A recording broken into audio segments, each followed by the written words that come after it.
घमंडी शेर। किसी घने जंगल में एक शेर रहता था।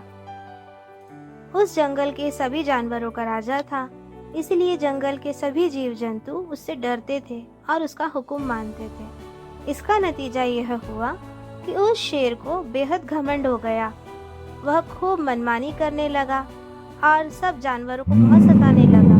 लेकिन जंगल के जानवरों में किसी ने चूतक नहीं की, किसी में इतना साहस नहीं था कि शेर को समझाए और बुरी राह पर चलने से रोके। एक रात गहरे अंधेरे में शेर गरजता हुआ खुराक की खोज में निकला। उसके गरजने की आवाज़ सुनते ही सभी जानवर थर-थर कांपते हुए इधर उधर भाग गए। यहाँ तक कि डर के मारे पेड़ों पर से चिड़िया भी उड़ गई। शेर की गरज से एक मक्खी जो एक तिनके पर आराम से सो रही थी, जाग उठी। उसने उठकर अंगड़ाई लेते हुए कहा, क्या शोरगुल है यह बात जब शेर ने सुन ली तो उसने सोचा, यह कौन बदतमीज है जो बिल्कुल मेरी परवाह नहीं करती। और शेर को बहुत गुस्सा आया और उसको दंड देने के लिए वह दौड़ा। इस तरह दौड़ता हुआ शेर जब मक्खी के पास आया तो मक्खी उसे कहती है, तुम कौन हो जो इस आधी रात के वक्त हल्ला मचाकर सबकी नींद खराब कर रहे हो? क्या तुमने समझ लिया है कि इस जंगल के सब लोग भब्बू हैं और तुम्हारी शरारत चुपचाप सह लेंगे? ये बात सुनते ही शेर आग बबूला हो गया। उसने कहा कि तुम कौन हो मुझे रोकने वाली? तुम्हारी क्या हैसियत है जो मुझसे सवाल जवाब करती हो?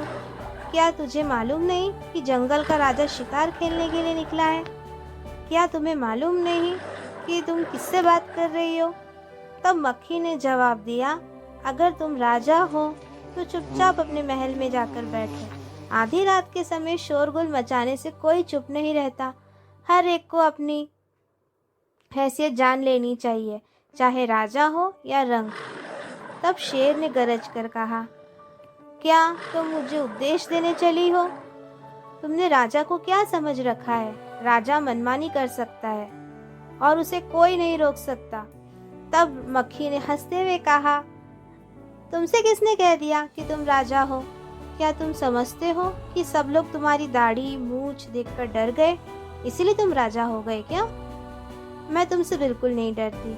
अगर तुम सचमुच राजा हो तो जाओ मुझसे लड़कर जीत लो।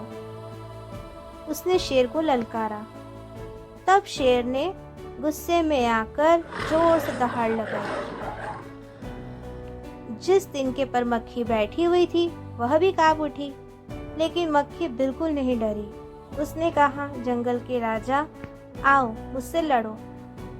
अगर तुम मुझसे नहीं लड़ोगे तो मैं जाकर दुनिया भर में डिंडोरा पीट दूंगी कि तुमने डर के मारे मुझसे लड़ने से इनकार कर दिया। तब सब लोग तुम्हारे ऊपर हंसेंगे। मैं तुमसे क्यों डरूं?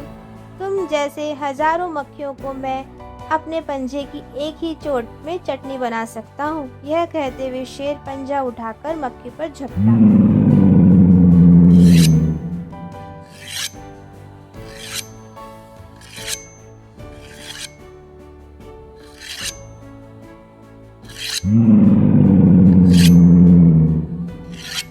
लेकिन उसके पहले ही मक्खी उड़ गई और शेर की नाक में घुस गई। वह अंदर जाकर जोर जोर से काटने लगी। वह घमंडी शेर क्रोध से पागल हो गया, लेकिन बेचारा करता तो क्या। वह खूब उछला कूदा, लपका झपका, गरजा, खासा, चीखा, चिल्ला चिल्ला कर उसने सारा जंगल से पर उठा लिया। आखिर लाचार होकर जमीन पर अपना सर भी पटकने लगा, लेकिन कोई नतीजा नहीं निकला। मक्खी बाहर नहीं निकली। शेर का सिर चकरा गया। दिमाग में मक्खी के भिनभिनाने से उसे ऐसा मालूम हुआ जैसे वह पागल हो जाएगा, लेकिन कर भी क्या सकता था? कोई उपाय तो नहीं सूझ रहा था। आखिर उसने गिड़गिड़ा कर कहा, मक्खी रानी, तू जीत गई, मैं हार गया। अब मुझे छोड़ दे, मैं तेरे पाँव पड़ता हूँ। तब मक्खी हंसते हुए बाहर निकली और बोली, अरे जंगल के राजा, तुम्हें अक्ल आ गई ना? अच्छा जाओ, कमजोरों को कभी ना सताना। यह कहकर मक्खी फिर अपने तिनके पर जाकर सो गई। उस दिन से शेर मक्खी का नाम सुनते ही डर से कांपने लगा। इस कहानी से हमें यह शिक्षा मिलती है कि हमें कभी हार नहीं माननी चाहिए। मक्खी ने कभी हार नहीं मानी, भले ही वह शेर से बहुत छोटी और कमज़ोर थी।